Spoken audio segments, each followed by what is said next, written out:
El empleado deshonesto. En mi pastelería siempre me he esforzado por tratar muy bien a mis empleados. Aprendí de mi padre que si un empleado trabaja feliz, rinde más.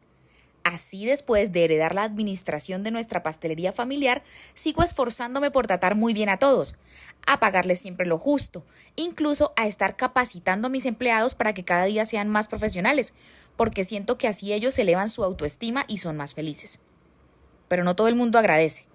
Esta historia me llena de coraje. Cuando el empleado deshonesto, que llamaremos Juancho, llegó a mi pastelería, era un muchacho joven. No tenía un título en pastelería, pero sí tenía mucha experiencia. Ya había trabajado en varios lugares y la verdad me rogó por una oportunidad. Decidí contratarlo y me dediqué personalmente a pulirle sus conocimientos. Le enseñé cada uno de los procesos y cómo hacerlos de la manera que trabajamos en nuestro negocio. Además, lo acogí de la misma manera que lo hacía con todos mis empleados. Este empleado era muy bueno en el trabajo. Bastaba una explicación y él de una comprendía lo que debía hacer.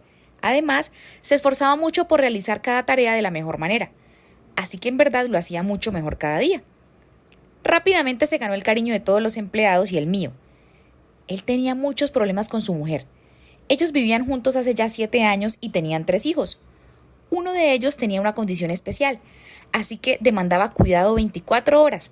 Entonces ella no podía trabajar. Solo contaban con el dinero que él ganaba. Eso hacía que la situación entre ellos fuera muy tensa. Peleaban mucho porque nunca les alcanzaba el dinero y porque el niño cada día les generaba más gastos. Pues claro, con esa historia cualquiera se conmueve.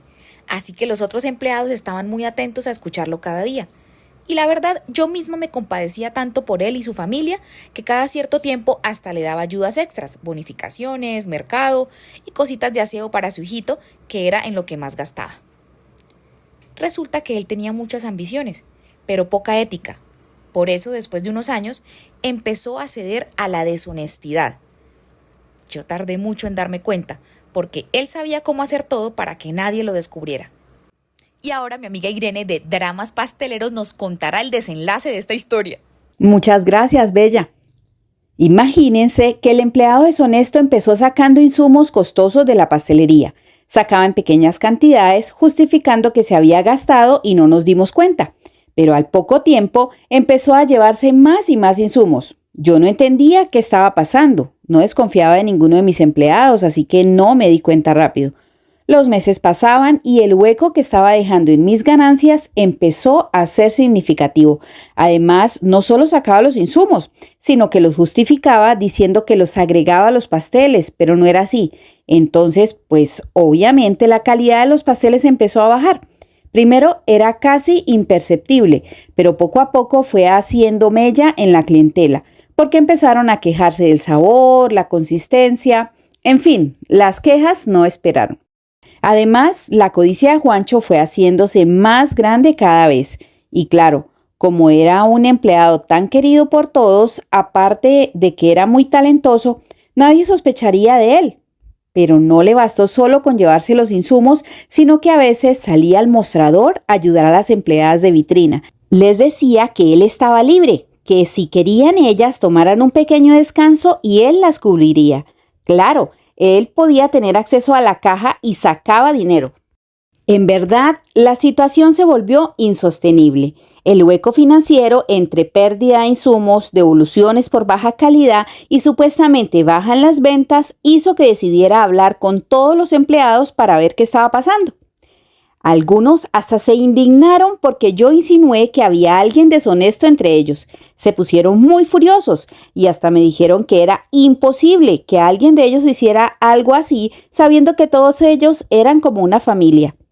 El tiempo siguió transcurriendo y aunque todos se mostraron incrédulos, empezaron a desconfiar uno de otro. Pero Juancho cada vez tenía un comportamiento más desesperado en la medida que intentaba encubrir sus fechorías. Entonces, los otros empleados empezaron a verlo con desconfianza.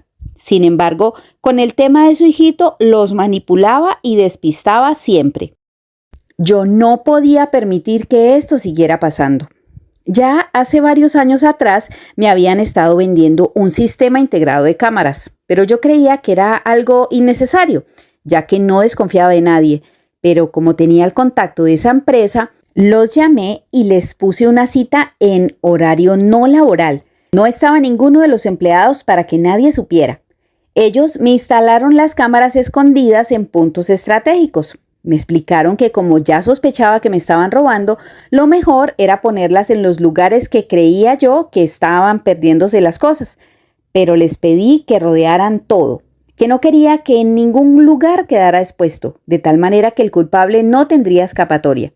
Así es como empecé a ver que era Juancho, quien se llevaba los insumos, aprovechaba que sus compañeros se descuidaban y no les ponía los ingredientes completos a las preparaciones y como siempre le traían mercado para que le llevara a su hijito, pues él muy cómodo en esas bolsas sacaba los insumos. Además, cuando estaba en caja facturaba menos de lo que vendía, así no se notaba el faltante en la caja al final del día.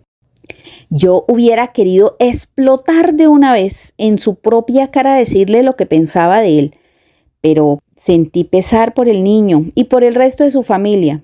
En mi generosidad hasta lo excusé, porque creí que él hacía eso por ellos. Entonces contraté a alguien que lo siguiera para ver qué hacía con los insumos y la plata que se llevaba. Pero es ahí cuando me dio más coraje, porque imagínense que el muy sinvergüenza vendía los insumos y lo que le regalaban de mercado para el niño para juntar más efectivo del que sacaba de caja y se iba para la zona roja a satisfacer sus bajos deseos. El dinero no llegaba a su casa, sino que se quedaba en casas de apuestas y luces de neón. Cuando el investigador me entregó el informe con fotos, llamé a la mujer de Juancho para preguntarle cómo iba todo. Y hasta me reclamó muy brava, dizque porque yo estaba poniendo a trabajar horas extras a Juancho y encima le bajé el sueldo. Uy, no, mi cabeza ardía de coraje y no aguanté más para confrontarlo. Lo hice delante de todos, exploté y le dije que ya sabía todo. Él al principio empezó a negarlo, pero después de verse expuesto con los videos de las cámaras, hizo un show, se puso a llorar y tratar de manipularnos diciendo que hacía todo eso por su hijo. Entonces yo lo desmentí y le mostré un audio que grabé de la conversación con su mujer y las fotos que me trajo el investigador donde se veía vendiendo el mercado que todos le traían para su hijo. Entonces no supo dónde quedó. Se levantó del piso porque hasta se había arrodillado y quería irse, pero yo tenía la puerta con llave porque llamé a la policía antes de confrontarlo. Entonces le dije que saldría directo para la comisaría, con mucho pesar con su familia, pero lo demandé porque no podía dejar que se saliera con la suya.